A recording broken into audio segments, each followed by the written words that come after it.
Bismillahirrahmanirrahim. Assalamualaikum warahmatullahi wabarakatuh.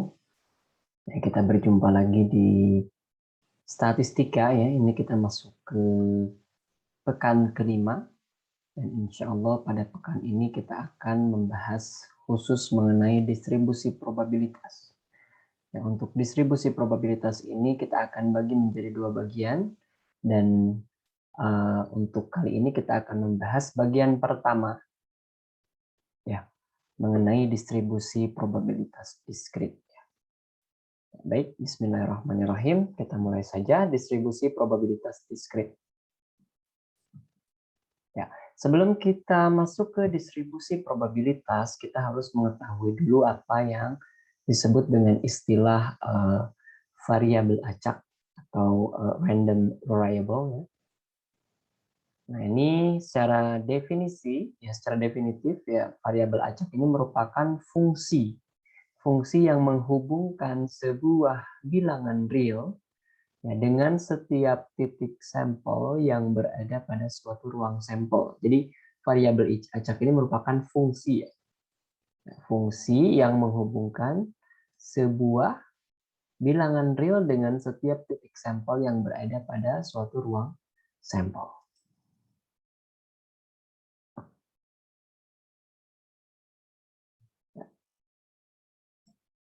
Kemudian, bila sebuah ruang sampel berisi sejumlah kemungkinan yang jumlahnya terhingga artinya ada batasannya, ya atau urutannya tetap bisa tidak terbatas dengan unsur sebanyak jumlah bilangan bulat.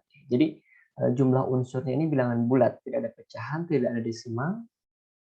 Ya, maka ruang sampel model ini disebut dengan ruang sampel diskrit. Ya. Ruang sampel yang isinya memang merupakan data-data yang bisa dihitung satu per satu. Ya, artinya banyak dari unsurnya ini terdiri dari sejumlah bilangan bulat. Ya, maka ruang sampel tersebut disebut dengan ruang sampel diskrit. Nah, sementara itu jika suatu ruang sampel berisi sejumlah kemungkinan yang tidak terhingga, ya, yang jumlahnya sama dengan jumlah titik-titik ya di dalam sebuah segmen garis. Ya. Maka ruang sampel model ini disebut dengan ruang sampel yang kontinu atau ruang sampel yang memang isinya merupakan data-data hasil dari pengukuran, bukan penghitungan. Jadi bisa diukur, ada range-nya, ada rentangnya. Ya, artinya jumlahnya ini tak terhingga, ya, tetapi memang ada segmennya, tapi dia tidak terhingga. Nah, untuk variabel acak ini dikatakan diskrit jika memang himpunan keluarnya memang diskrit atau dapat dihitung.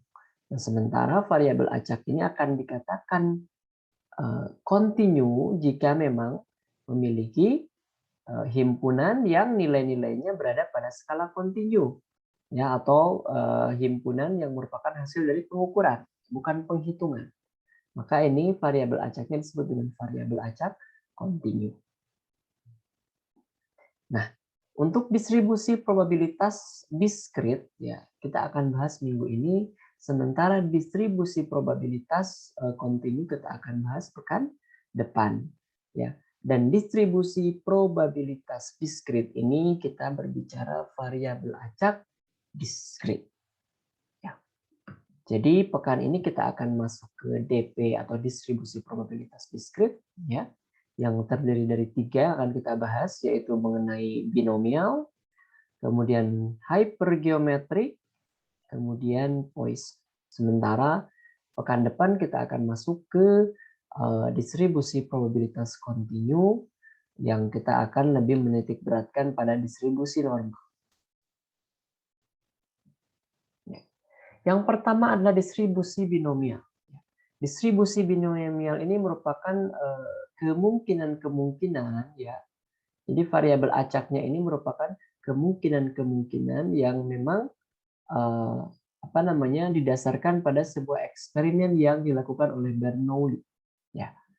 Nah, bagaimana eksperimen Bernoulli ini? Yang pertama, eksperimennya terdiri dari sejumlah n pengulangan. Jadi banyaknya pengulangan adalah n. Ya, kemudian setiap pengulangan akan memberikan hasil yang dapat diidentifikasi sebagai sukses atau gagal. Jadi kemungkinannya hanya dua, berhasil atau gagal, atau sukses atau gagal.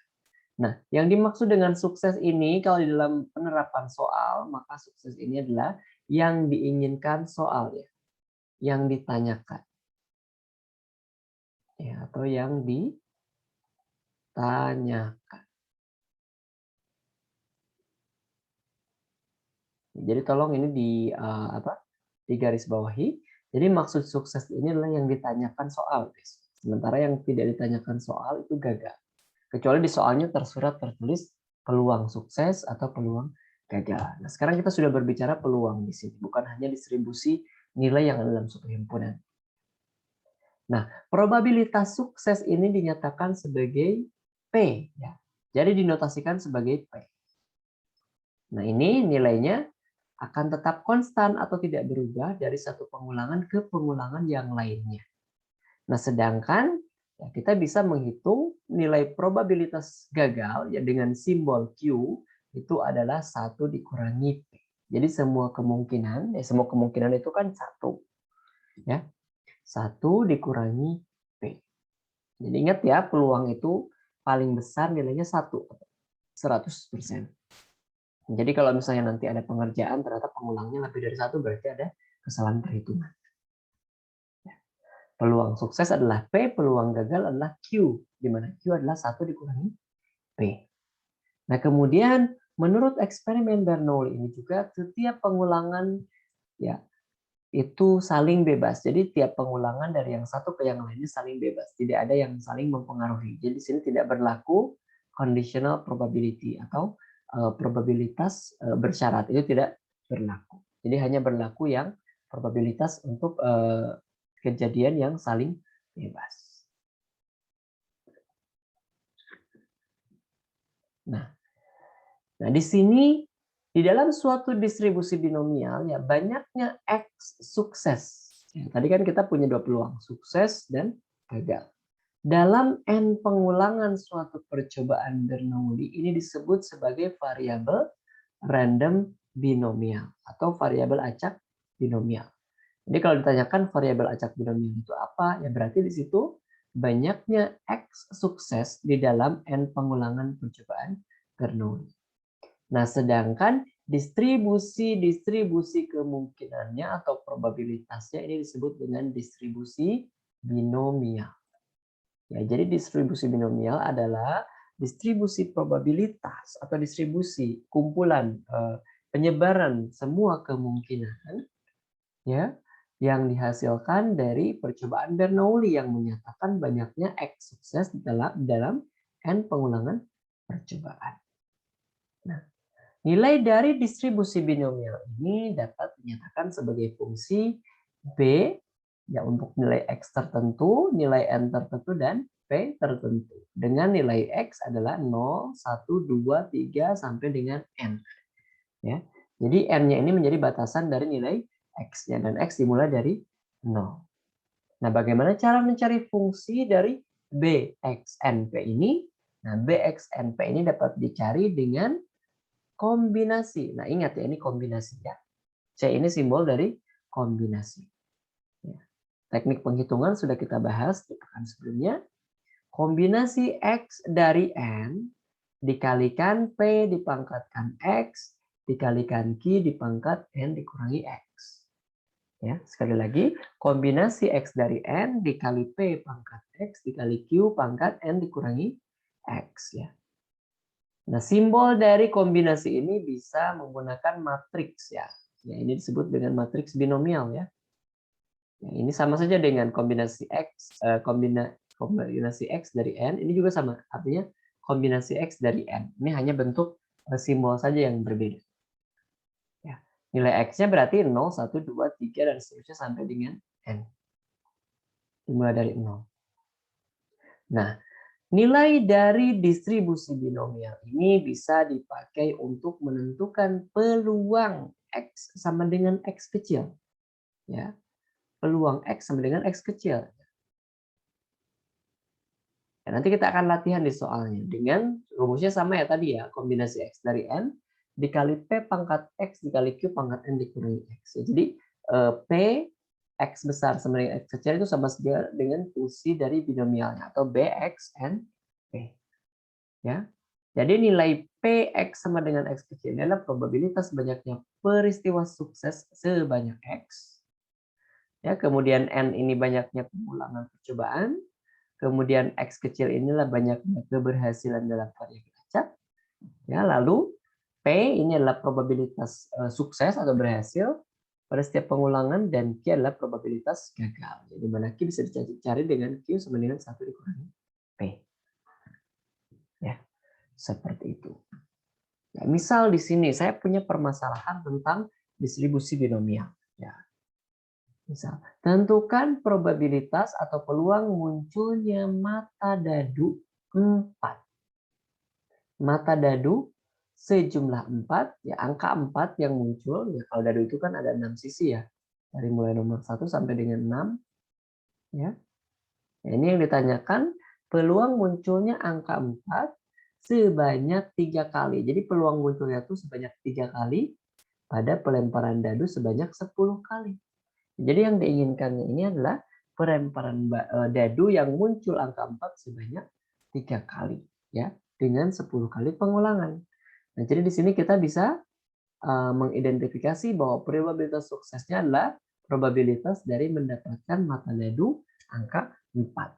Ya, jadi sukses kalau keluarnya 4. Nah, kemudian di sini muncul angka 4-nya ini berapa kali? Oh, 3 kali. Berarti X sama dengan 3.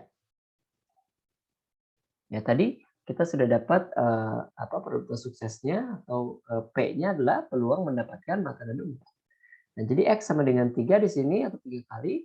Kemudian jumlah pengulangannya N adalah 10 kali, berarti N sama dengan 10. Ya. Kemudian karena mata dadu 4 dalam sebuah dadu itu hanya satu saja kan mata 4 ini dalam suatu dadu ya, yang memiliki 6 sisi. Ya.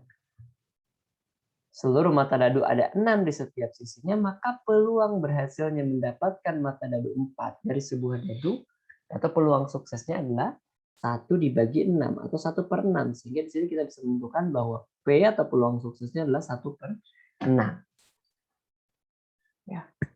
Yang ditanyakan apa? Peluang sukses munculnya angka 4 sebanyak 3 kali. Ya. Kalau kita sudah dapat nilai P, berarti kita tinggal menentukan nilai Q. Q adalah 1 dikurangi P. Tadi kita sudah dapatkan P-nya 9/6, berarti Q-nya adalah 1 dikurangi 1/6 atau 5/6. Nah, kemudian sekarang kita masukkan saja ke persamaan binomialnya. Ya, tadi apa? Pertanyaannya adalah probabilitas sukses mendapatkan dadu 4. Ya, sebanyak 3 kali. Nah, berarti di sini tadi sudah dapat X ya. Ya, X-nya berapa? 3, kemudian N-nya adalah 10. Ya. Berikutnya adalah X-nya adalah 3. Jadi yang diinginkan adalah probabilitas mendapatkan dadu 4 sebanyak 3 kali. Sekarang kita tinggal masukkan saja ke rumus-rumusnya di sini. Ya, ini bisa menggunakan notasi binomial BXNP, berarti B X-nya 3 sebanyak 3 kali tadi, kemudian N-nya adalah 10, ini pengulangan percobaannya. Kemudian P-nya peluangnya adalah 1/6. Sehingga fungsi ini bisa dicari dengan kombinasi 3 dari 10 ya dikali P pangkat 3 dikali Q pangkat 10 dikurangi 3. Nah, kemudian kombinasi 3 dari 10 ya ini. Kombinasi berarti 10 faktorial dibagi 3 faktorial dikali 10 dikurangi 3 faktorial. Nah, kemudian di sini tadi peluang suksesnya adalah 1/6 ini. Ya berarti 1/6 pangkat 3. Karena di sini P pangkat 3. Kemudian Q pangkat 10 kurangi 3. Ya. Ya Q-nya berapa? 5/6. Kemudian P-nya pangkat 3. P-nya adalah 1/6 peluang suksesnya. Ya, dikali 5/6 pangkat 10 kurangi 3 pangkat 7. Tinggal dioperasikan di sini 10 faktorial adalah 10 kali 9 dan 8 kali 7 faktorial. Kenapa saya berhenti di 7 faktorial? Ya karena di penyebut ini ada 10 kurangi 3 faktorial, yaitu 7 faktorial. Nanti akan saling membagi. Jadi saya uraikan yang atas Ya, kemudian berhenti di 7 faktorial karena 10 kurangi 3 7 faktorial. Ini bisa dicoret. Ya. Kemudian 3 faktorial diuraikan menjadi 3 kali 2 kali 1. Ya, dikali 1/6 pangkat 3 216. Kemudian dikali 5/6 pangkat 7 ya 78.125/2799936. Ya, hasilnya adalah 0,1550 ya. Jadi peluang dari X sama dengan 3 ini adalah 0,1550. Ya, kurang lebih seperti itu. Ya, mengerjakan distribusi binomial secara manual.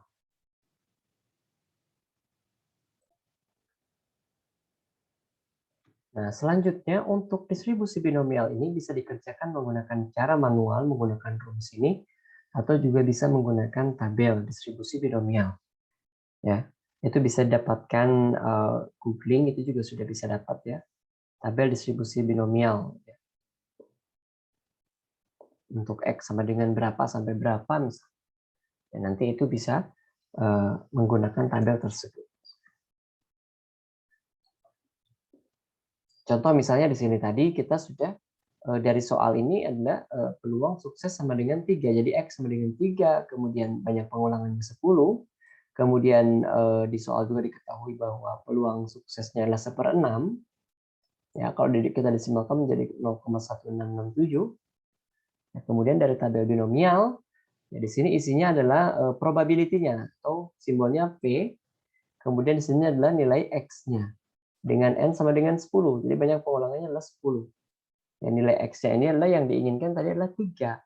Kenapa? Karena probabilitas untuk X sama dengan 3. Jadi munculnya mata dadu nomor 4 sebanyak 3 kali. Jadi X sama dengan 3. Ya. Maka untuk X sama dengan 3, ya, berarti ini tinggal lihat. X-nya ada di kolom ini, di tabelnya. 0, 1, 2, 3. Berarti ini adalah X yang diinginkan.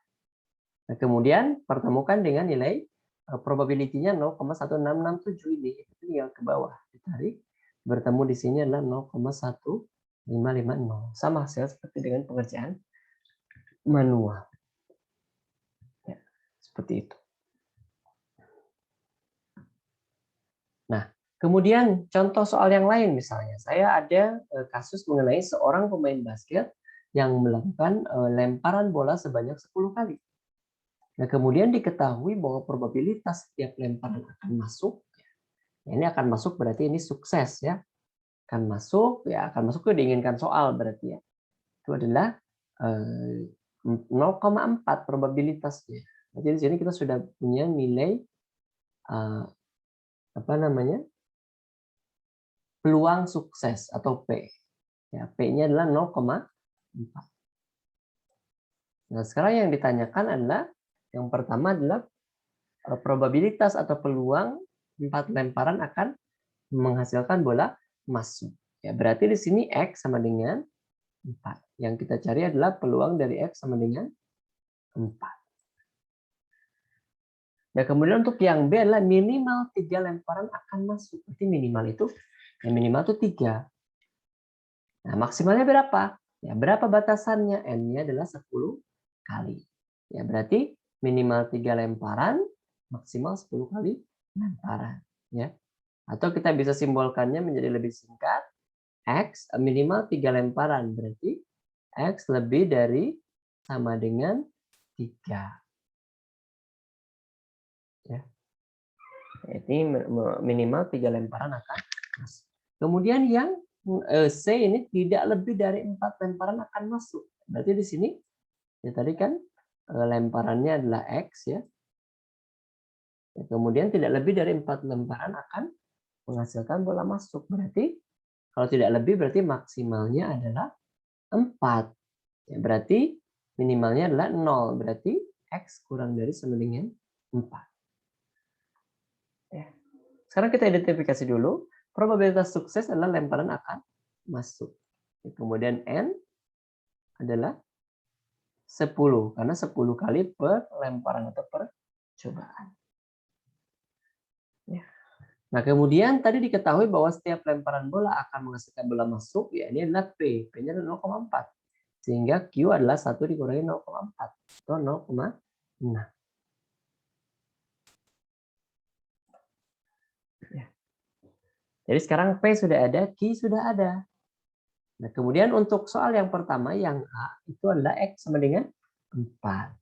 Nah, berarti PX sama dengan X kecil atau X relatif sama dengan 4. Ini sama saja dengan rumus ini BNP, BXNP, atau kombinasi X dari N dikali P pangkat X dikali Q pangkat N dikurangi X. Ya. Nah, di sini tadi PX sama dengan 4, yaitu sama saja dengan B, X, X-nya 4, N-nya 10, dan P-nya adalah rumusnya 0,4. Ya. Sehingga pengerjaannya adalah kombinasi X dari N, di sini X-nya adalah 4, kombinasi 4 dari 10, dikali 0,4 pangkat 4, ya, dikali 0,6 pangkat 10 kurangi 1, atau 0,6 pangkat 6. Ya. Nah, di sini kombinasinya diuraikan. Kombinasi 4 dari 10 berarti kan 10 faktorial dibagi 4 faktorial dikali 10 dikurangi 4 faktorial. Lalu dikalikan P pangkat 4, ya P-nya 0,4. Kemudian dikalikan Q pangkat 0,6. Ya. Q 0,6 pangkat 6. Maksud saya seperti itu. Ya. Nah, kemudian 10 faktorial diuraikan sampai berapa? Sampai 6 faktorial. Kalau di bawah adalah 10 dikurangi 4 faktorial. Ya, berarti yang di atas diuraikan sampai 6 faktorial. Ya. Kemudian yang bawah ditambahkan 6 faktorial. Ya, dikalikan, maksud saya dikalikan 6 faktorial. Lalu yang diuraikan apa? Ya ini 4 faktorial. 4 kali 21. Dan 10 faktorial. 10 kali 9 kali 8 kali 7 kali 6 faktorial. Mentok di situ karena di penyebutnya ada 6 faktorial. Ya, kemudian dikalikan P 0,4 pangkat 4. Ya. Ya, P-nya 0,4 pangkat 4 dikalikan Q 0,6 pangkat 6. Ya, kurang lebih hasilnya adalah 0,2508. Ini distribusi binomial. Atau yang B, tadi yang B adalah minimal 3 lemparan akan masuk, atau X lebih dari sama dengan 3. Nah, ini ada batasannya. Ya, berarti yang dicari adalah ini X lebih dari sama dengan 3, ini berarti X sama dengan 3. Ya. Kemudian ini kan lebih dari sama dengan 3 dan batasnya adalah 10 kali ini maksimalnya. Ya, berarti di sini bisa saja X karena diskrit ya, X sama dengan ya 3 yang pertama, kemudian yang kedua adalah ya, ini kalau lebih dari 3. Kemudian yang kedua adalah X lebih dari sama dengan 3. Berarti kalau sampai 10 ya ada berapa? Ada banyak ya. 3, 4, 5, 6, 7, 8, 9, 10. Nah, boleh dikejar satu-satu, dikerjakan, kemudian nanti dijumlahkan. Ya, tapi bisa jadi juga menggunakan cara satu dikurangi. Ya, kita coba lihat ya di sini.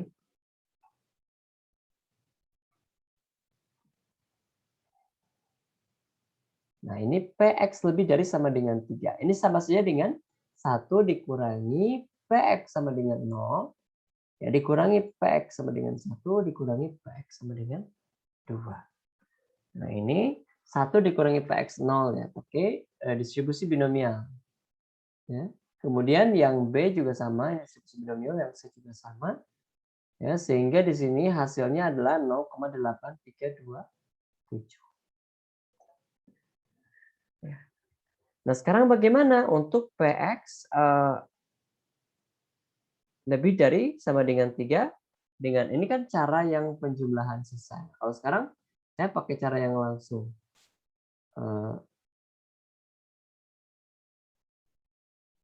Ya.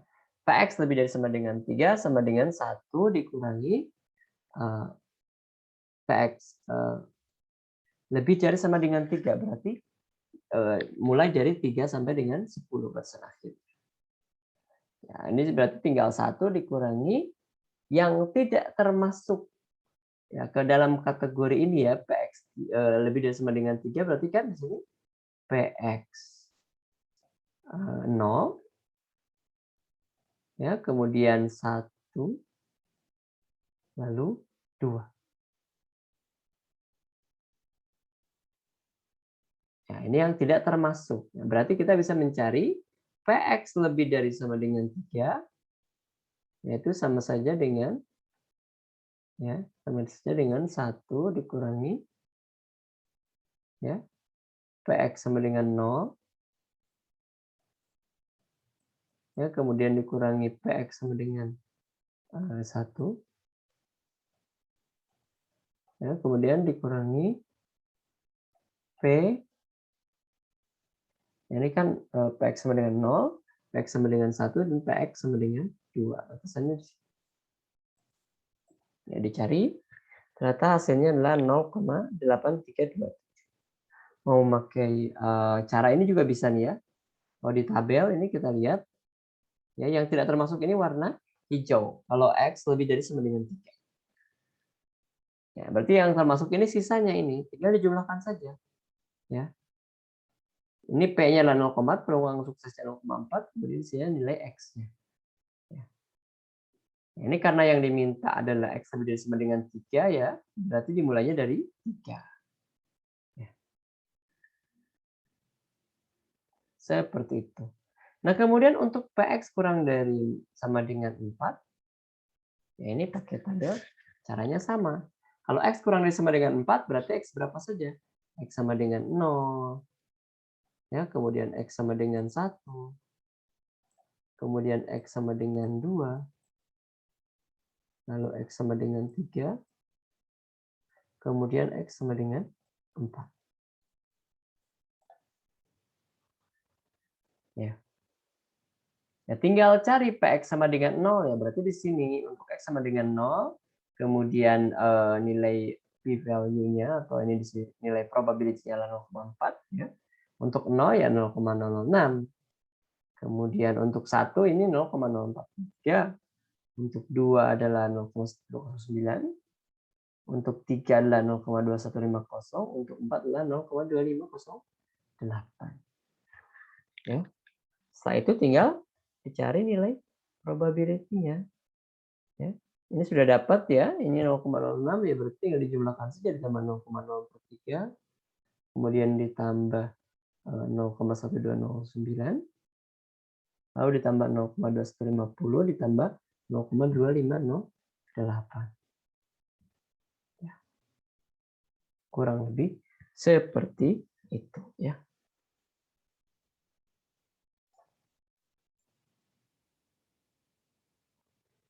Nah, jadi kalau menggunakan tabel distribusi binomial ya, ini karena X kurang dari sama dengan 4, ya berarti yang diinginkan adalah yang kurang dari sama dengan 4. Dari mulai 0 sampai dengan 4. Nah, di sini untuk X sama dengan 0, maka P-nya ya untuk P 0,4, ya ini berarti peluangnya adalah 0,006. Ya, kemudian kalau X sama dengan 1, ini 0,0403. Kemudian kalau X sama dengan 2 inilah 0,1209. Ya, kalau X sama dengan 3 0,150 dan X sama dengan 4 adalah 0,2508. Ya, semuanya tinggal dijumlahkan hasilnya 0,6331. Ya, jadi peluang X kurang dari sama dengan 4 atau tidak lebih dari sama dengan 4 yaitu 0,6331. Kalau bentuknya persentase ini berubah menjadi 63,31%. Itu distribusi binomial.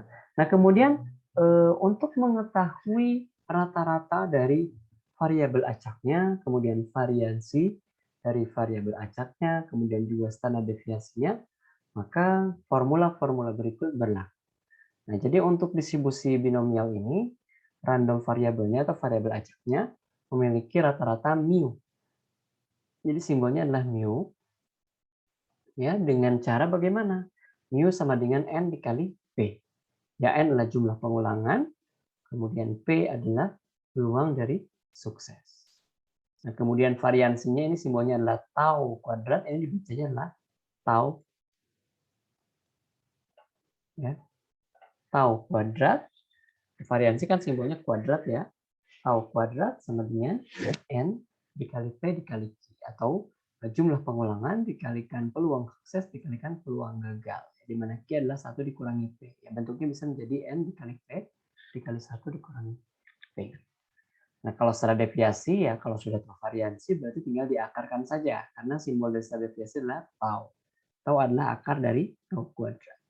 Ya, berarti akar dari N kali P kali Q, atau akar dari N dikali P dikali 1 dikurangi P. Ya, seperti itu. Contoh misalnya, saya punya distribusi binomial P, B, 5, 5, 0,3. Ya, berarti di sini adalah X-nya 5, ya ini X-nya. Kemudian N-nya adalah 5, dan P-nya adalah 0,3. Tentukan rata-rata, variansi, dan standar deviasi dari random variabelnya atau variabel acaknya. Ya, diketahui N-nya 5, P-nya 0,3. Ya, sehingga Q bisa dicari dengan 1 dikurangi P. 1 dikurangi 0,3 adalah 0,7. Ya, sekarang kita mencari nilai rata-rata atau mu-nya. Mu adalah N kali P. Ya, N-nya 5, kemudian P-nya 0,3, hasilnya 0,15.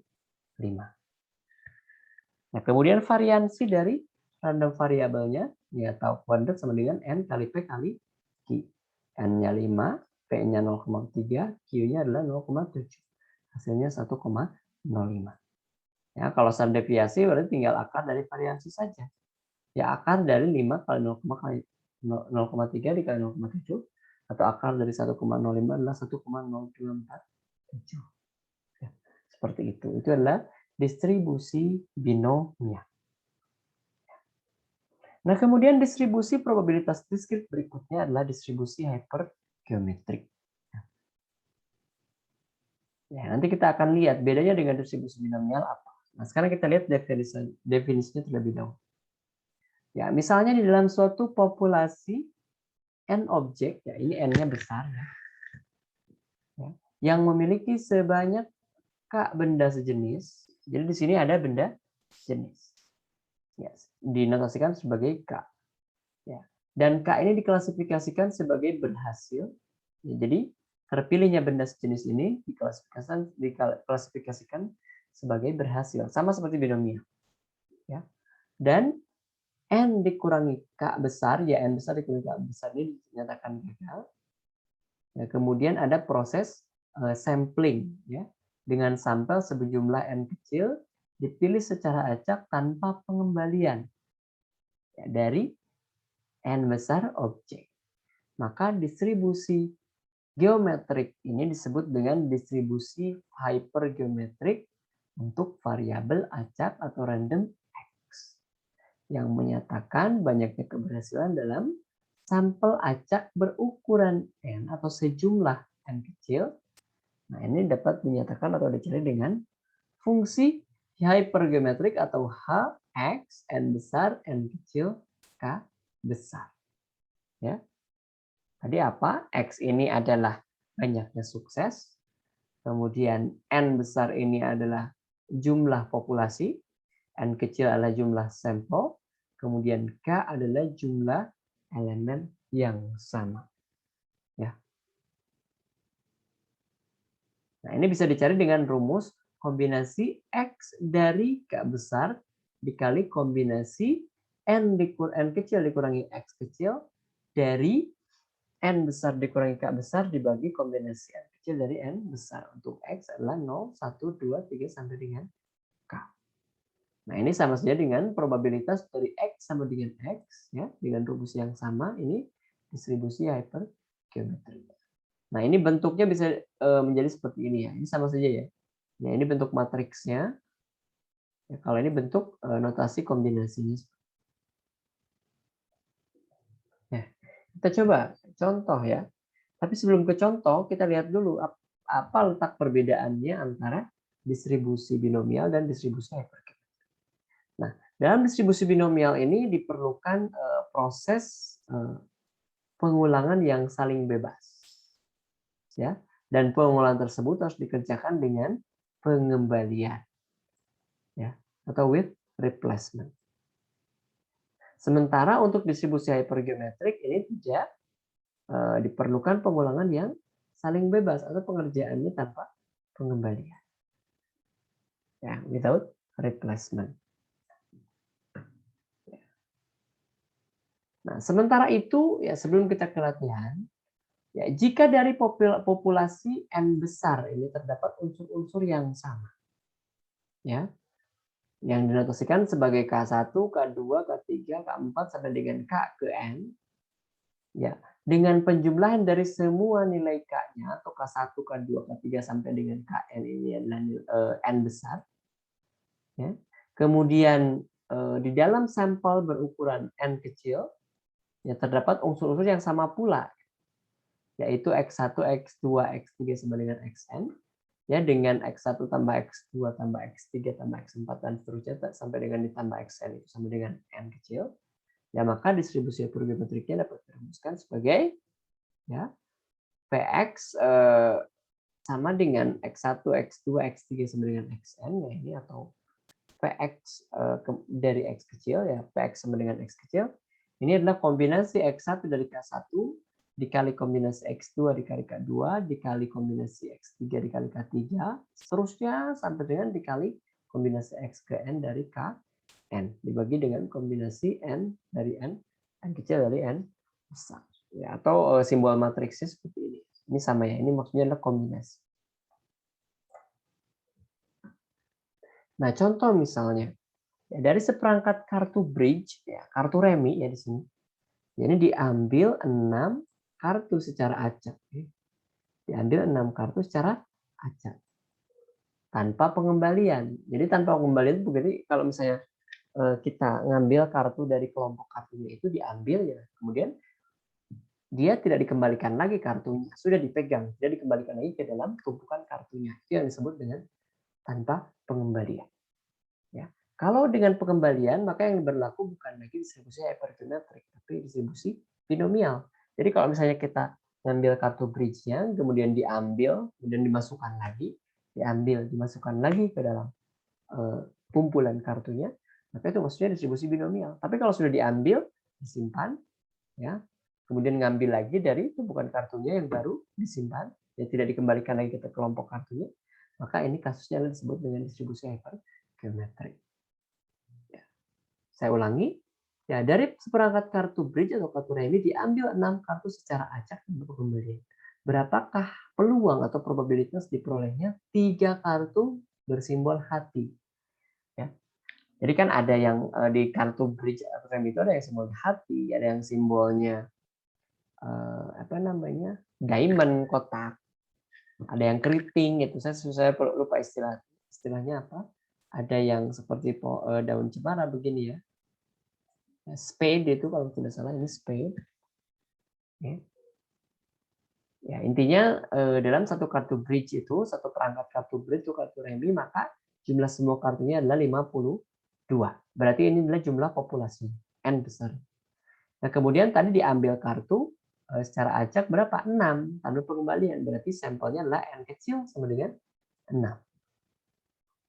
Nah kemudian kartu berbentuk hati. Ya, kartu berbentuk kartu dengan simbol hati itu kan ada 13 masing-masing ya, yang spade 13, diamond 13, heart 13 dan satunya lagi juga 13 ya. Nah, berarti kartu bersimbol hati ini jumlahnya 13, maka K besarnya adalah 13. Nah, kemudian yang ditanyakan tadi probabilitas diperolehnya 3 kartu hati. Berarti di sini 3 ini adalah peluang yang diinginkannya. Berarti X sama dengan 3. Jadi munculnya diperolehnya kartu hati sebanyak 3 kali. Berarti X ini adalah sama dengan 3. Nah, kita sudah punya nilai X, N kecil, K, dan juga N besar. Kita tinggal masukkan ke dalam distribusi hypergeometrik. Ya, untuk Px sama dengan 3, ini sama saja dengan distribusi hypergeometrik. Untuk X sama dengan 3, N besar sama dengan 52, N kecil sama dengan 6, dan K sama dengan 13. Ya, ini berarti kombinasi X dari K, ya, X-nya adalah 3 dari K, kombinasi 3 dan 13. Ya, perhatikan warnanya dengan saksama Kemudian kombinasi N dikurangi X dari N besar dikurangi K. Ya. N kecil dikurangi X. N kecilnya 6, X-nya adalah 3. Berarti 6 dikurangi 3. Dari N besar dikurangi K besar. 52 kurangi 13. Jadi bagi kombinasi N kecil dari N besar. Kombinasi N kecilnya 6 dari N besar. N kecilnya 52. Ya, ini tinggal dioperasikan ya menggunakan kombinasi. Ya, berarti di sini kombinasi 3 dari 13 dikali kombinasi 3 dari 39. Ya. Nah, kemudian dibagi kombinasi 6 dari 52. Ini tinggal dijabarkan saja. 13 faktorial dibagi 3 faktorial kali 13 kali 3 faktorial dikali ini seterusnya. Ini penjabarannya saya tidak perlu menjelaskan kembali. Nah, kemudian ya tinggal dioperasikan di sini 13 faktorial karena di bawah adalah 13 dikurangi 3 faktorial 10 faktorial berarti uraikan hanya sampai 10 faktorial saja. Nah, kalau yang ini 39 faktorial, kemudian di bawahnya ada 36 faktorial, berarti diuraikan hanya sampai 36 faktorial saja. Saling membagi. Nah, yang di bawah, di sini kombinasi 6 dari 52, yang berarti 52 faktorial, dibagi 52 dikurangi 6 faktorial, dikali 6 faktorial. Nah, ini 52 dikurangi 6 faktorial adalah 46, berarti di sini diuraikan hanya sampai 46 faktorial saja. Ya, ini setelah dioperasikan, ya ternyata hasilnya 0,1284. Seperti itu. Ya, contoh lain sekarang untuk yang distribusi hypergeometrik yang mengandung unsur-unsur yang sama. Ya. Nah, dari sebuah penelitian tentang golongan darah di sebuah perguruan tinggi diketahui bahwa dari 10 orang mahasiswa terdapat 2 orang mahasiswa bergolongan darah A. Dari 10 ya, 2 orang golongan darah A. Kemudian 4 mahasiswa bergolongan darah B. Kemudian 3 mahasiswa bergolongan darah O dan 1 mahasiswa bergolongan darah AB. Ya, ini dari 10 ternyata ya. 2 orang A, 4 orang B, 3 orang O dan 1 orang AB. Nah, apabila secara acak diambil 5 orang mahasiswa. Ya, berapakah probabilitas 1 orang bergolongan darah A? Yang pertama, kemudian 1 orang bergolongan darah B. Ya. Yang kedua, kemudian 2 orang bergolongan darah O dan 1 orang bergolongan darah AB. Ya, jadi kalau tadi dari 10 mahasiswa ternyata ada 2 mahasiswa golongan darahnya A, 4 mahasiswa golongan darahnya B, kemudian 3 mahasiswa golongan darahnya O dan 1 golongan darah AB. Nah, sekarang kalau dari mahasiswa-mahasiswa tersebut diambil 5 ya, 5 orang saja. Ya, berapakah probabilitas atau peluang terpilihnya dari kelima orang tersebut? 1 orang golongan darahnya A, ya, kemudian 1 orang golongan darahnya B, 2 orang golongan darahnya O, dan 1 orang golongan darahnya AB. Nah, ini berapa jumlah mahasiswanya tadi? 10. Berarti N besar adalah 10. Nah, kemudian tadi yang diambil secara acak sampelnya 5. Berarti N kecil adalah 5.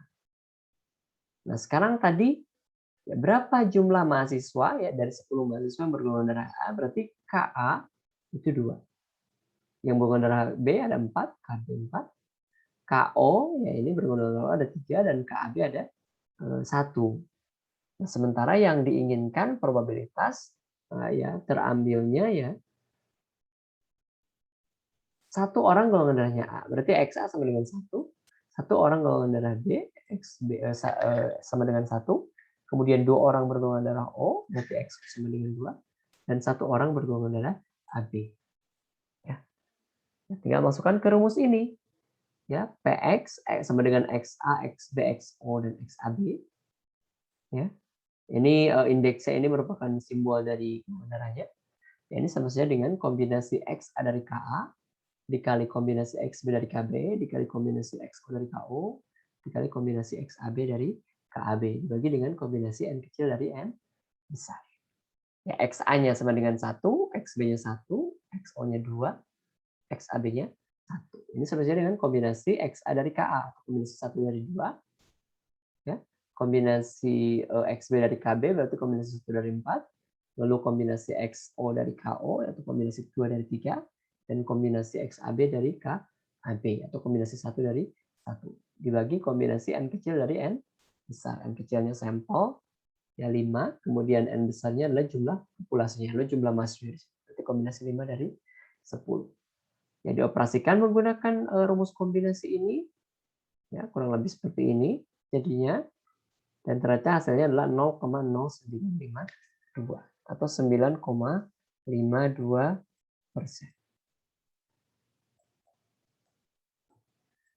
Ya, seperti itu. Nah, sebelum beranjak, kalau teman-teman ingin mendapatkan nilainya menggunakan Microsoft Excel, tidak menggunakan rumus seperti ini, ya berarti untuk distribusi hypergeometrik ini tinggal menggunakan rumus sama dengan ya hypergeom.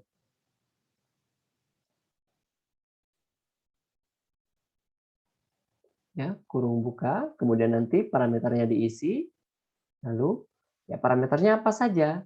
Parameternya tadi ada ln, kemudian k, ada n besar, ada x ya. Ini menggunakan hypergeom fungsinya. Ini kalau di Excel. Ya. Kalau binomial bagaimana? Ya binomial juga sama ya. Binomial juga tinggal sama dengan binom ya. Ya dalam kurung semua parameter. Parameternya ada apa saja? Ada x ya. Ya, kemudian ada n, ada p.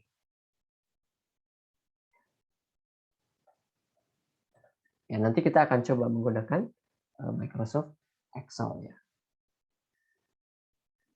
Nah, ya, sebelum kita mencoba menggunakan Microsoft Excel, sekarang kita lihat dulu untuk random variable distribusi hypergeometrik, ya rata-ratanya ini mu juga simbolnya. Mu adalah n kali p, ya. Ya, tapi di distribusi geometrik ini p-nya adalah k besar dibagi n besar. Ini nilai p-nya. Jadi mu n dikali p. Kemudian variansi atau tau kuadrat, ya ini disebut dengan np dikali 1 kurangi p dikali n besar dikurangi n kecil dibagi n besar dikurangi 1. Ini variansinya. Secara deviasinya ini tinggal diakarkan dari variansinya. Ingat P-nya adalah K dibagi N besar.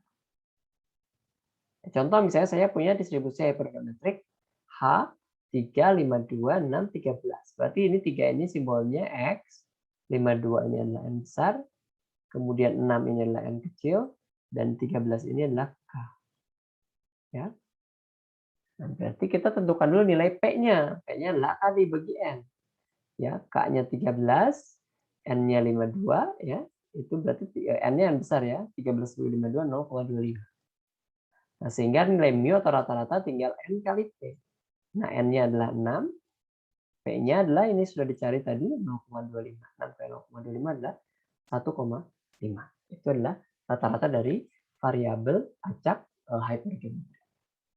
Nah, kemudian variansinya menggunakan rumus ini, ya, N kali P kali 1 dikurangi P dikali N besar dikurangi N kecil dibagi N besar dikurangi 1. Tadi N-nya sudah ada 6, P-nya 0,25, kemudian dikali 1 dikurangi P, kurangi 0,25, jadi kali N besar 52 dikurangi N kecil 6, dibagi 52 dikurangi 1. Ternyata hasilnya 1,0147, itu variansinya.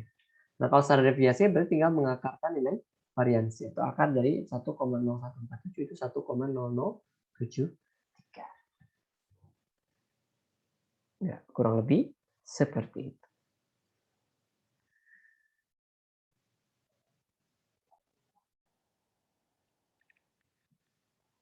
Nah, aplikasi dari distribusi hypergeometrik ini apa? Distribusi hypergeometrik ini paling sering digunakan dalam proses penarikan sampel, penerimaan barang, pengujian barang-barang elektronik, ataupun jaminan mutu dan sebagainya. Pokoknya di dalam bidang-bidang ini pengujian dilakukan terhadap barang-barang yang diuji yang pada akhirnya barang uji tersebut akan rusak ketika proses sampling sehingga tidak dapat dikembalikan. Ya. Jadi pengambilan sampel harus dikerjakan tanpa kembalian. Artinya apa di sini ya? Kita misalnya sudah apa ya di sebuah perusahaan gitu, kemudian kita ingin sampling produk dan ingin melihat trennya bagaimana gitu. kualitas dari produknya, dan kita harus mengambil sampel dari jumlah produk yang segitu banyaknya. Nah, dan memang produk kita ini kalau sudah disampling berarti rusak, tidak bisa dikembalikan lagi ke dalam tumpukan barang-barangnya misalnya, atau hasil produksinya. Ya, berarti memang distribusi yang digunakan di sini distribusi hypergeometrik, bukan distribusi binomial. Kalau distribusi binomial berarti harus bisa dikembalikan lagi ke populasi. Kemudian yang terakhir, ya, distribusi probabilitas diskrit, ini adalah distribusi Poisson. Ya, ini distribusi Poisson karena yang melakukan eksperimen adalah Poisson. Ya, jadi menurut eksperimen Poisson ini, percobaan yang menghasilkan variabel random atau acak X yang menyatakan banyaknya kejadian berhasil atau sukses di dalam daerah tertentu, ya, atau selama interval waktu tertentu. Ya, jadi ini ada range-nya. Nah, kemudian jumlah X yang terjadi selama satu percobaan Poisson disebut dengan random variable Poissons atau Poissons random variables. Dan distribusi probabilitasnya disebut dengan distribusi Poisson, atau distribusi peluangnya adalah distribusi Poisson. Ya, jika X kecil ini merupakan menyatakan banyaknya sukses yang terjadi, kemudian lambda ini adalah rata-rata banyaknya sukses yang terjadi di dalam interval waktu tertentu atau dalam interval daerah tertentu. Lalu ada nilai E atau bilangan natural sama dengan 2,7183 sekian. Ya, maka rumus distribusi Poisson adalah P untuk nilai X dan nilai lambda tertentu sama dengan P untuk peluang untuk X sama dengan X kecil, itu adalah bilangan natural dipangkatkan negatif lambda dikali lambda dipangkatkan X dibagi X faktorial. Ya, dengan X 0, 1, 2, 3, dan seterusnya. Nah, sementara kalau misalnya di dalam probabilitas peristiwanya melibatkan satuan waktu, ya. Ya, kalau tadi ini tidak melibatkan satuan waktu, kalau ini melibatkan satuan waktu, ya, maka formulanya adalah Px lambda kali T. Sama saja dengan peluang X sama dengan X itu bilangan natural atau E pangkat negatif lambda kali T dikali lambda kali T dipangkatkan X dibagi X faktorial. Ya, dengan X 0, 1, 2, 3, dan seterusnya. Nah, kemudian di distribusi Poisson ini kita tidak perlu lagi mencari rata-ratanya. Ya, dan juga variansinya, karena nilai rata-rata atau mean atau variansi dan variansinya pada distribusi Poisson ini adalah nilai lambdanya itu sendiri. Ya, nilai lambda itu apa tadi? Lambda adalah rata-rata banyaknya sukses yang terjadi di dalam interval waktu atau dalam interval daerah tertentu. Contoh soalnya misalnya di sini di sebuah department store, ya, tercatat bahwa rata-rata penjualan rice cooker setiap harinya adalah 8 buah. Jadi setiap hari, nah ini interval waktunya itu setiap hari. Rentang hari waktunya itu setiap hari. Ya, ini ternyata rata-rata penjualan rice cooker adalah 8 buah. Ya, bila permintaan terhadap rice cooker ini ternyata mengikuti distribusi Poisson, ya berapakah probabilitas ya penjualan rice cooker berikut. Yang pertama adalah berapakah probabilitas tidak satupun rice cooker terjual. Jadi berapa probabilitas? Kemudian yang kedua, berapa probabilitas terjualnya 4 rice cooker. Nah, di sini kita coba menggunakan formula distribusi Poisson yang kita harus bisa mengidentifikasi yang mana lambda dan seterusnya. Nah, di sini tadi lambda adalah rata-rata pada interval tertentu. Nah, di sini di soalnya sudah diketahui. Rata-rata penjualan rice cooker setiap harinya adalah 8 buah. Berarti lambda adalah 8. Nah, kemudian kita tuliskan di sini bilangan natural E pangkat negatif lambda atau pangkat negatif 8 itu adalah 2,783 pangkat negatif 8. Ini konstanta ya, natural, jadi sudah ketetapan. Ya, 2,783 pangkat negatif 8 hasilnya 0,000335 sekian. Nah, kemudian yang ditanyakan yang pertama adalah probabilitas tidak satu unit pun rice cooker terjual. Berarti X sama dengan 0. Nah, berarti peluang tidak terjual berarti PX sama dengan 0. Ya, ini sama saja dengan formula dari distribusi Poisson untuk X sama dengan 0 dan lambda sama dengan 8. Ya, ini tinggal sama dengan bilangan natural atau E pangkat negatif 8 ya, dikalikan 8 pangkat X, X-nya adalah 0, 8 pangkat 0 dibagi X faktorial, 0 faktorial. Ya. Ingat, 0 faktorial adalah 1. Sama dengan nilai 1 faktorial. E pangkat negatif 8 tadi sudah dicari 0,000335. Ya, kemudian 8 pangkat 0 adalah 1. Ternyata hasilnya 0,000335. Itu adalah peluang tidak terjual 1 unit pun rice cooker. Jadi sangat kecil peluang. Nah, kemudian yang kedua, berapakah peluang terjualnya 4 rice cooker? Ya, berarti di sini X-nya bukan 0 lagi, X sama dengan 4.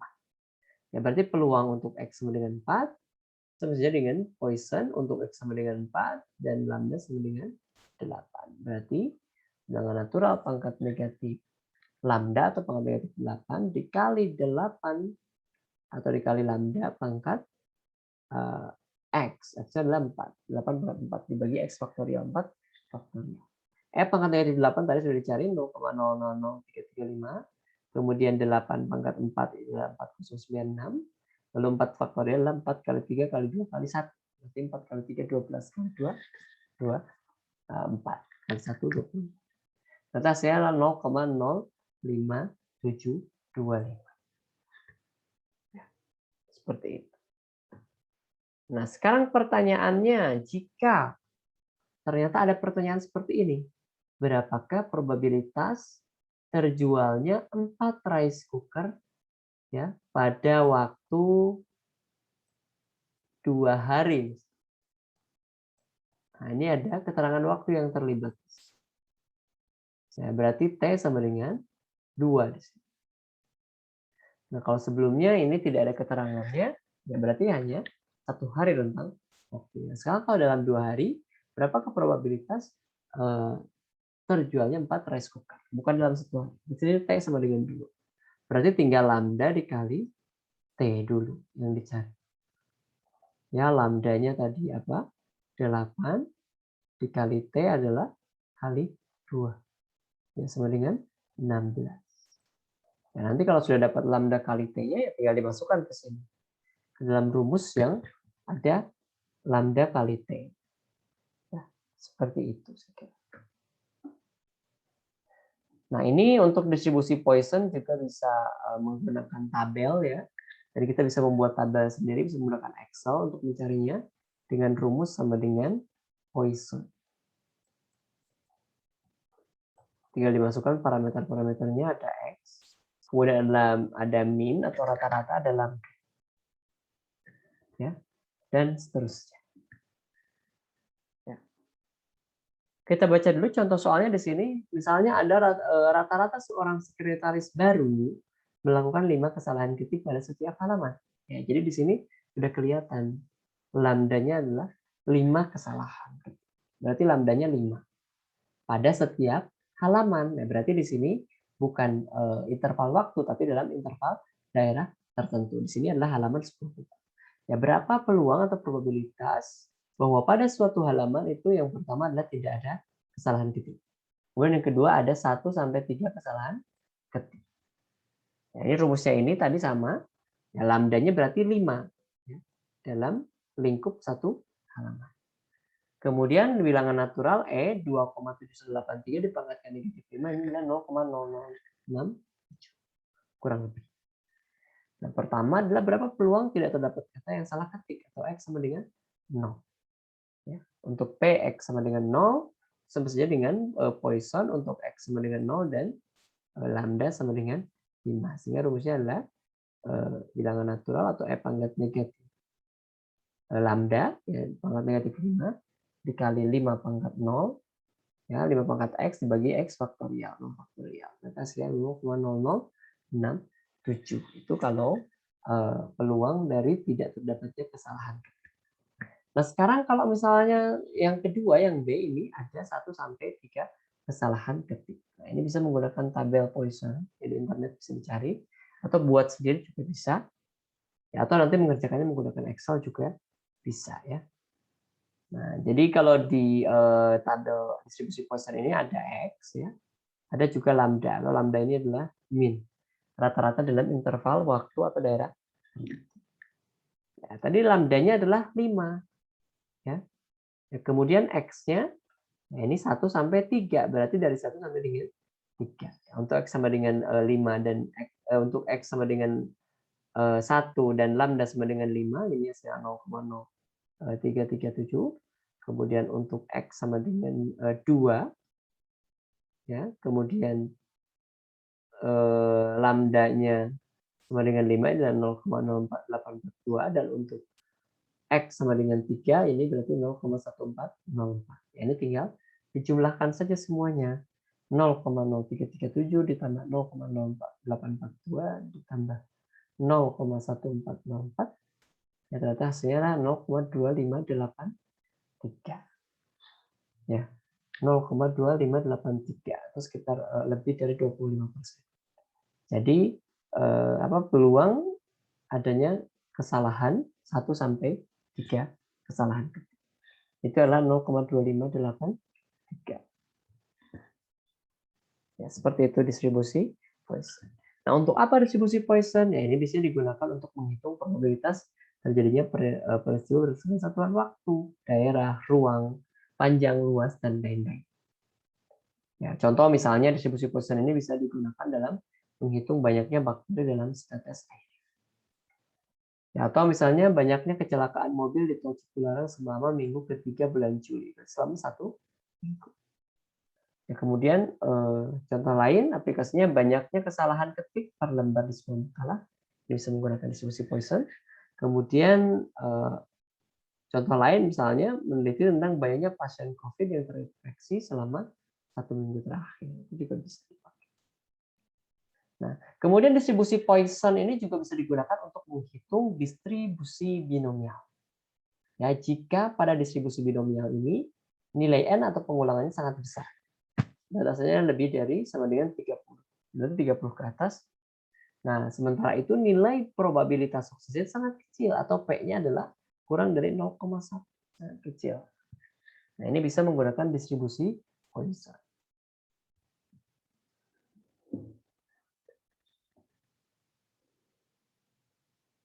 Ya, artinya apa di sini? Distribusi Poisson juga bisa digunakan sebagai pembatasan distribusi binomial pada saat n besar, sedangkan P-nya kecil mendekati 0. Ya. Dan nilai n kali P ini konstan. Sehingga bila n besar dan P mendekati 0, maka distribusi Poisson ini dapat digunakan untuk memperkirakan probabilitas atau peluang binomial. Ya. Dengan cara bagaimana? Ya, ini berarti lambda sama dengan n kali P. Ya. Nah, variansi sama dengan lambda juga n kali P. Standar deviasi tinggal akar dari lambda akar dari n kali P. Ya, seperti itu. Ya, contoh misalnya di sini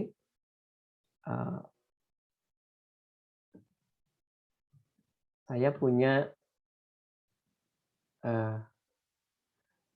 soal di dalam sebuah buku yang tebal 160 halaman terdapat 60 kata yang salah cetak dan terdistribusi secara acak atau random dalam halaman-halaman buku tersebut. Hitunglah yang pertama adalah probabilitas jikalau sebuah halaman dibuka itu tidak terdapat kata yang salah cetak. Kemudian yang kedua ketika halaman bukunya dibuka terdapat 5 peluang, berapa peluang terdapat 5 kata salah cetak. Nah, kemudian yang C dicari standar deviasi dari random variable. Nah, ini diketahui bahwa dalam sebuah buku yang tulis 160 halaman ini ada 60 kata yang salah. Ya. Ya, per kesalahan ini peluangnya adalah 1/160 karena halamannya adalah 160. Berarti P ya, peluang suksesnya 1/160. Nah, sehingga lambda adalah n kali P. Ya, n-nya adalah 60 dikali P adalah 1/160 atau 0,375.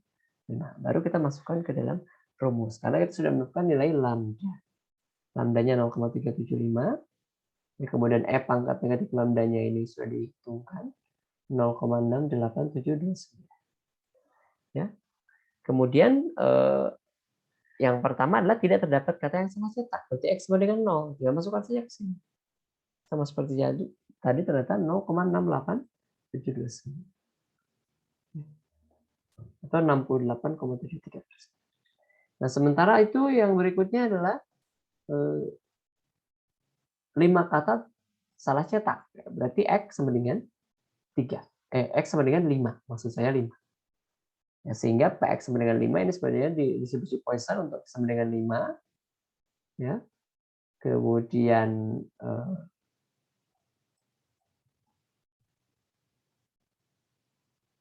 di sini X sama dengan 5.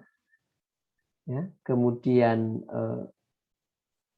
ini lambdanya 0,375. Ya.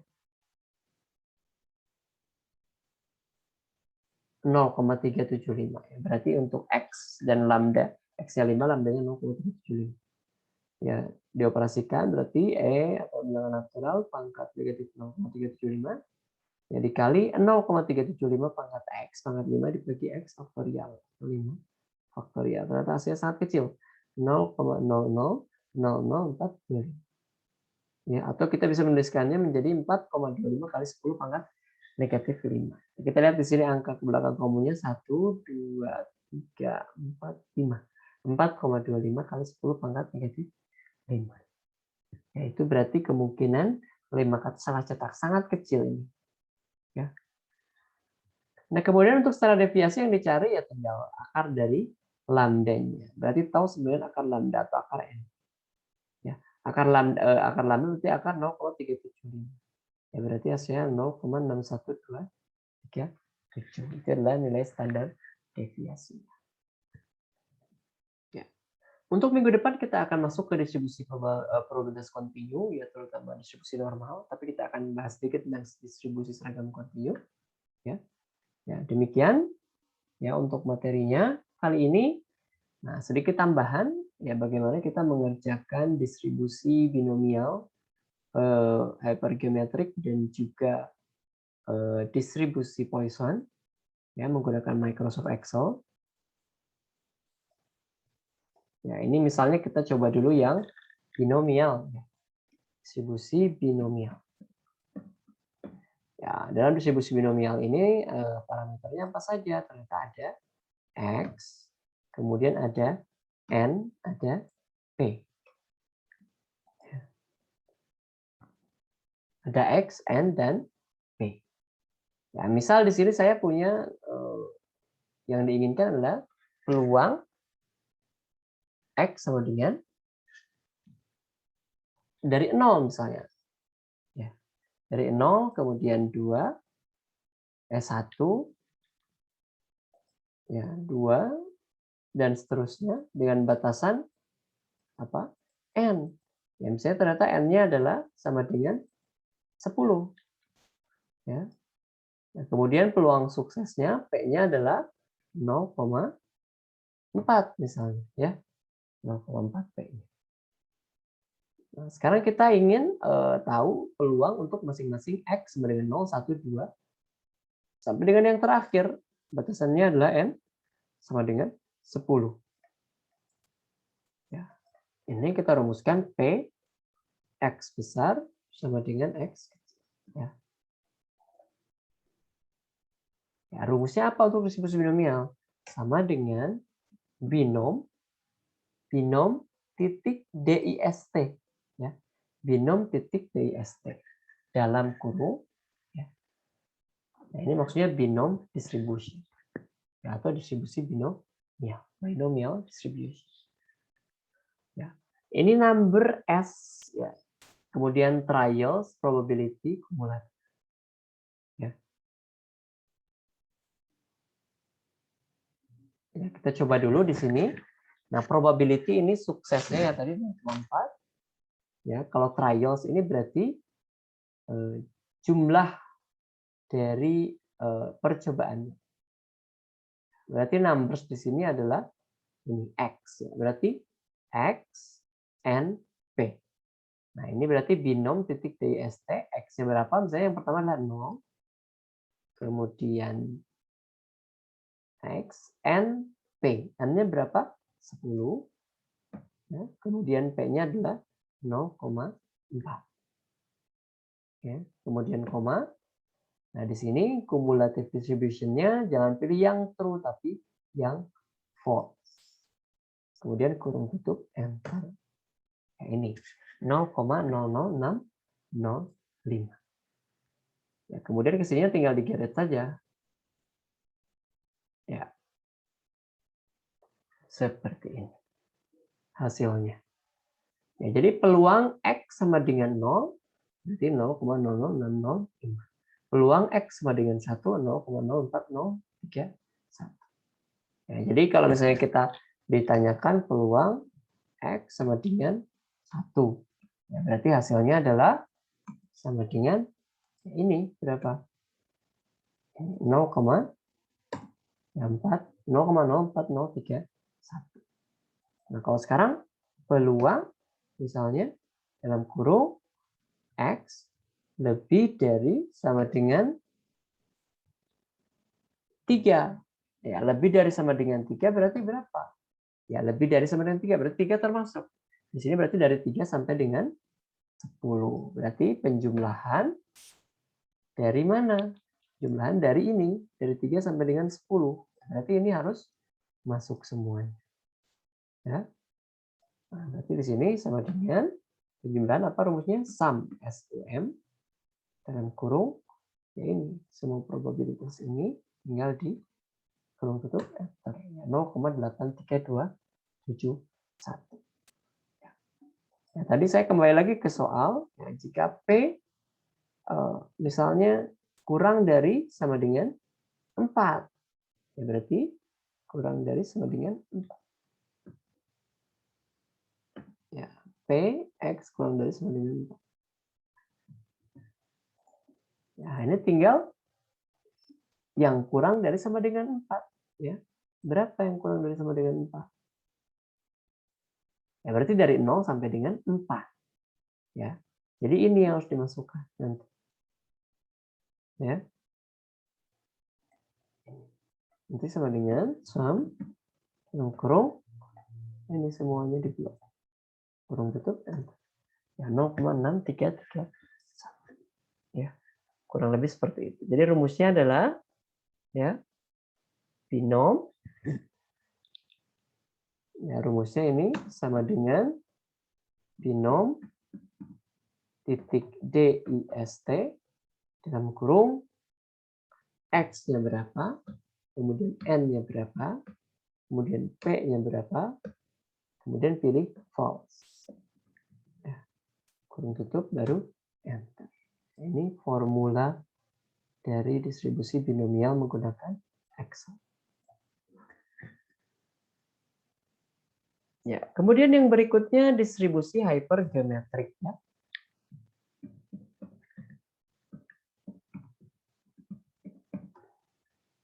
Ya. Tadi binomial, ini distribusi hypergeometrik. Ya. Parameternya apa saja kalau distribusi hypergeometrik? Ternyata ada n besar, kemudian ada n kecil, kemudian ada k, lalu ada x. Ya, misal saya punya nilai n besarnya. Tadi kita lihat, kita coba lihat yang di soal ya. Coba lihat yang di soal. Ya. Distribusi hypergeometrik.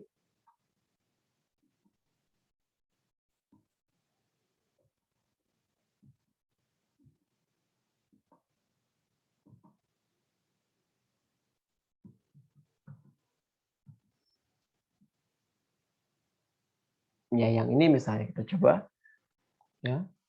N besarnya adalah 52. N kecilnya 6, K-nya 13, dan X-nya 3. Kita lihat hasilnya akan sama atau tidak. Ya, N besarnya adalah 52, kemudian N kecilnya adalah 6, lalu K-nya adalah 13, kemudian X-nya adalah 3. Ya. Kita coba ya. Sama dengan Hype geom. Nah, ini hype geom.dis. Nah, ini rumusnya. Nah, kemudian sampel ya berarti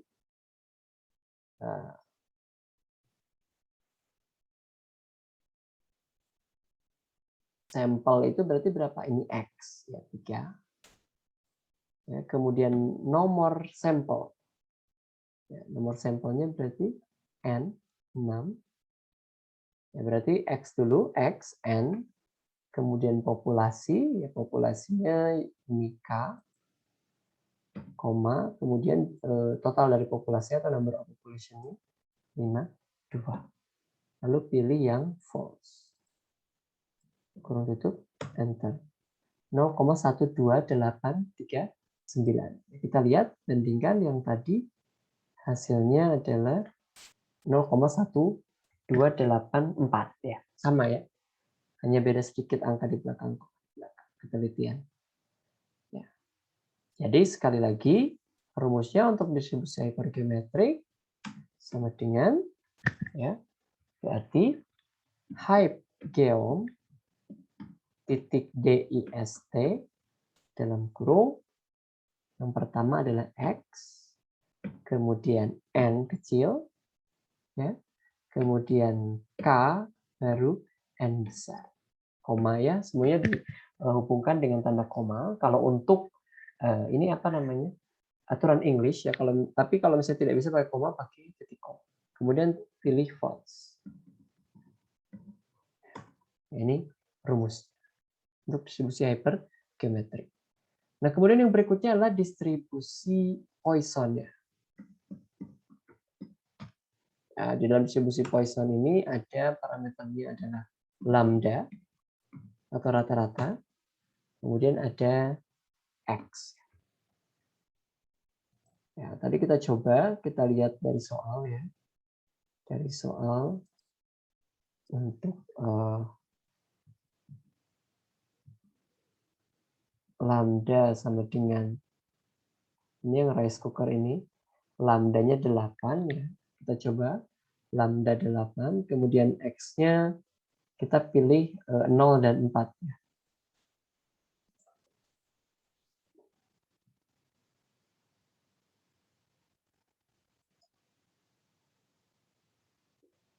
Ya, lambdanya adalah 8. Kemudian X-nya 0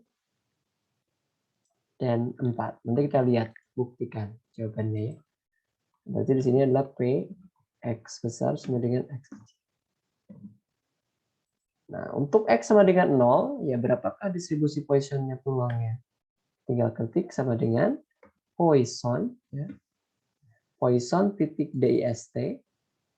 Kemudian X-nya berapa? Klik. Lalu min-nya ini adalah lambdanya rata-ratanya. Berarti 8 di sini, boleh diklik, boleh ditulis 8. Nah, kumulatifnya pilih false juga. Kurung tutup, enter. Nah, kemudian yang 4 tinggal drag saja ke bawah. Kita lihat untuk yang 0 adalah 0,000335. Nah, kita lihat di sini. Nah, 0,000335. Nah, kemudian untuk yang X sama dengan 4, 0,05725. Ya, 5725 atau 573. 0,05725. Ini 0,5725. Sudah tepat jawabannya. Jadi seperti itu. Itu adalah cara Excel-nya ya. Jadi sekali lagi saya ulangi ya, untuk Poisson berarti rumusnya adalah sama dengan Poisson Poisson titik dist dalam kurung ya X, lambda, false. Ya, seperti itu rumusnya. Poisson ya tadi hypergeometric hype geom titik dist X n kecil K n besar false, dan untuk distribusi binomial ini rumusnya adalah binom ya dis sama dengan binom titik dist dalam kurung X n p false. Ya. Jadi itu saya kira yang bisa saya sampaikan untuk pekan ini. Mohon maaf jika banyak terdapat kekurangan kesalahan, jika ada, eee, apa namanya, yang perlu diskusikan silahkan hubungi saya via WhatsApp, ya baik di grup ataupun eee, secara pribadi ya. Ya mohon maaf jika ada kesalahan. Akhirul kalam, billahi taufiq wal hidayah. Wassalamualaikum warahmatullahi wabarakatuh.